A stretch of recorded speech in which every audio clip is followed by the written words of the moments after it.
والذین آمنوا باللہ ورسلہ ولم یفرقوا بین احد منہم اولئک سوف یؤتیہم اجورہم وکان اللہ غفورا رحیما۔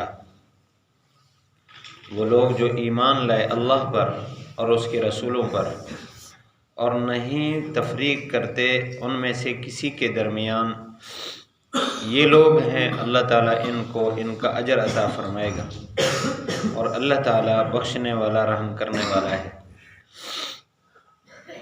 پچھلی آیت میں کافروں کے نظریے کو بیان فرمایا اور یہ بات فرمائی کہ جو اللہ اور اس کے رسولوں کا انکار کرتے ہیں اور یہ کہتے ہیں کہ ہم بعض پر تو ایمان رکھتے ہیں بعض کو نہیں مانتے، ان کا ٹھکانہ جہنم ہے، یہ پکے کافر ہے۔ گویا پچھلی آیت میں اللہ تعالیٰ نے اس مضمون کا منفی پہلو ذکر فرمایا کہ ایمانیات میں سے کسی ایک چیز کا انکار یہ انسان کے ایمان کو ختم کر دیتا ہے، کافر ہو جاتا ہے آدمی۔ تمام ایمانیات کو مضبوطی سے پکڑنا لازم ہے، اور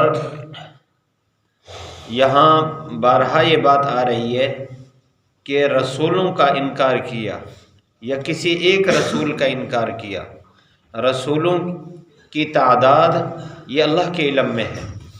اللہ تعالیٰ نے ایمانیات میں بڑی آسانی فرمائی، کوئی مشکل نہیں ہے۔ ایمان عقیدہ یہ نظریے اور سوچ کا نام ہے، بس اتنا یقین ہو کہ جو اللہ نے رسول بھیجے سارے حق تھے اور ان کی تعداد کا علم اللہ کو ہے۔ اللہ تعالیٰ نے خود قرآن مجید میں فرمایا وَرُسُلًا قَدْ قَصَّصْنَاهُمْ عَلَيْكَ وَرُسُلًا لَمْ نَقْصُصْهُمْ عَلَيْكَ، کہ بہت سارے رسولوں کا تذکرہ کیا ہم نے اور بہت سارے رسول ایسے ہیں جن کا تذکرہ ہی نہیں ہے، آپ صلی اللہ علیہ وسلم نے ان کے نام نہیں بتائے۔ آپ نے اتنا فرمایا کہ 315 رسول ہیں اور انبیاء علیہ السلام کی تعداد 1,24,000 یا 25,000، یہ 1.25 لاکھ، یہ تعداد سارے رسولوں اور انبیاء کی ہے۔ ان کے نام کیا تھے، کس قوم کی طرف بھیجے گئے، اس کی تفصیل کا کوئی علم نہیں۔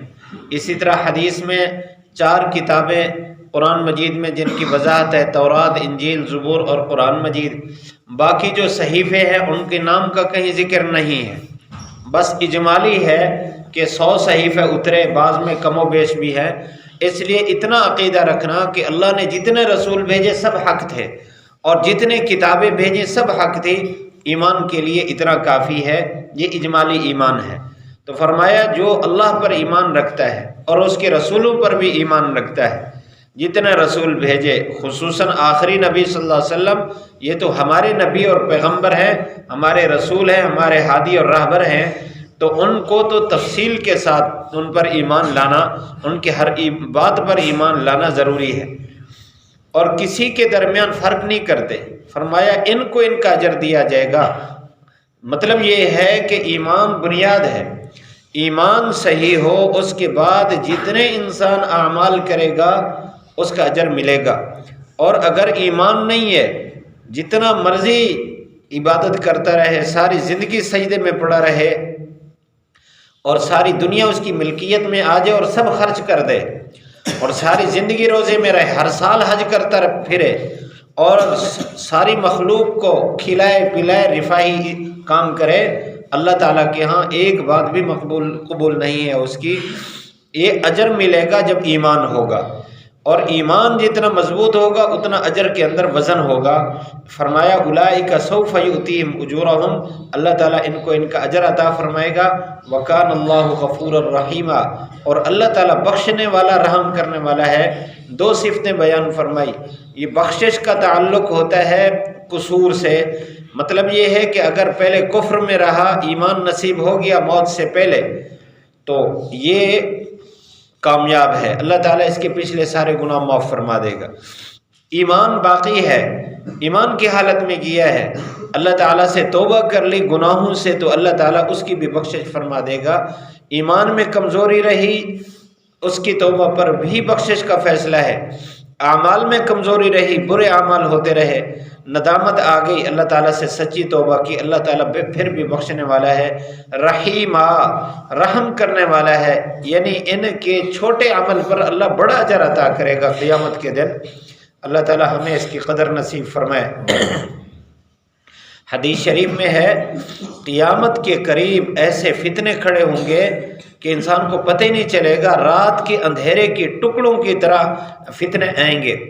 انسان صبح کو مومن ہوگا، شام کو کافر ہوگا، شام کو مومن ہوگا، صبح کو کافر ہوگا۔ نااہل لوگ فرمایا دین کے راہبر بن جائیں گے، اور رذیل لوگ یعنی گھٹیا لوگ وہ اپنے آپ کو دین کا بڑا سربراہ تسلیم ظاہر کریں گے۔ ایسے حالات میں آپ صلی اللہ علیہ وسلم نے فرمایا جماعت کو مضبوطی سے پکڑے رہو۔ یہ وہ خطرات ہیں جو ایمان کو نکال دیتے ہیں۔ آدمی آج کل یہ فتنے اتنا گہرائی سے، ایک روایت میں ہے جس طرح موسلا دھار بارش برستی ہے، قرب قیامت میں ایسے فتنے ٹوٹیں گے۔ آج یہ جو موبائل ہے، آدمی اس کو کھولے تو مختلف قسم کے راہبر بیٹھے ہیں جو رہنمائیاں کر رہے۔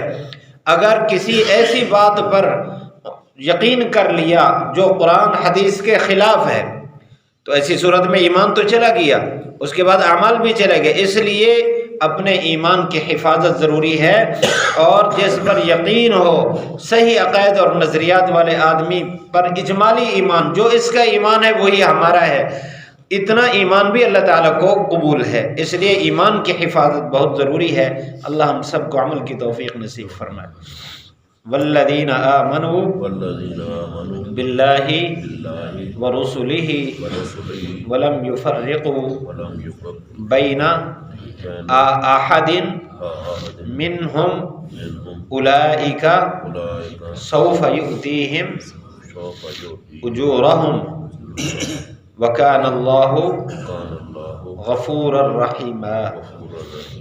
والذین آمنوا وہ لوگ جو ایمان لائے، باللہ اللہ پر، ورسلی اور اس کے رسولوں پر، ولم یفرقوا اور نہیں تفریق کی، بین احد منہم ان میں سے کسی کے درمیان، اولئک یہ لوگ ہیں، سوف یؤتیہم اجورہم ان قریب ان کو ان کا اجر دیا جائے گا، وکان اللہ غفورا رحیما اللہ تعالیٰ ان کو ان کا اجر دے گا، اور اللہ تعالیٰ بخشنے والا رحم کرنے